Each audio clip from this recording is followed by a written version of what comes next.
ఇంటికి ఎవరైనా చుట్టాలు వస్తే ఇంత చికెన్ తెచ్చి వండుతాం. షాన్ వద్దులకు వచ్చే మర్యాదలల్లా గింత తక్కువ చేయొద్దు అనుకుంటే మటన్ తెచ్చి ఇంత కళ్ళు బొట్టు తెస్తాం. అదే పండుగ చేసుకుంటేనో శుభకార్యం ఉంటేనో జాతరల మొక్కుంటేనో ఓ ఆటపోతూ తేవాల్సిందే. చుట్టుపక్కల ఏంటన్నా అంగడైతుంటే ఆడిపోతాం, లేదంటే మందకాడికి పోయి ఓటి బేరం చేసుకొని పట్టుకొస్తాం. ఎంత పెద్దదైనా మన తాన ఓ 10-20 వేలు ఉంటే మా ఎక్కువ. కానీ గిది చూడుండ్రి, వరెవ్వా బందోబస్తుగా ఏమన్నున్నదా మేకపోతు?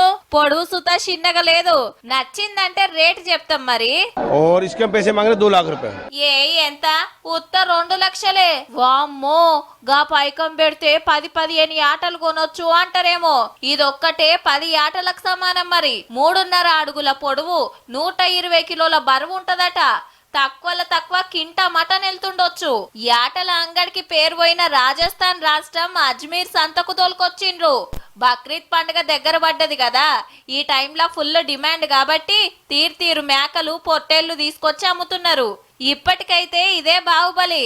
ఎవరు కొనుక్కపోతారో గాని మన తన సుత అంగళ్ళు చాలైనాయి. రేపటెల్లుండి ఇంకింత జోరుంటుండొచ్చు.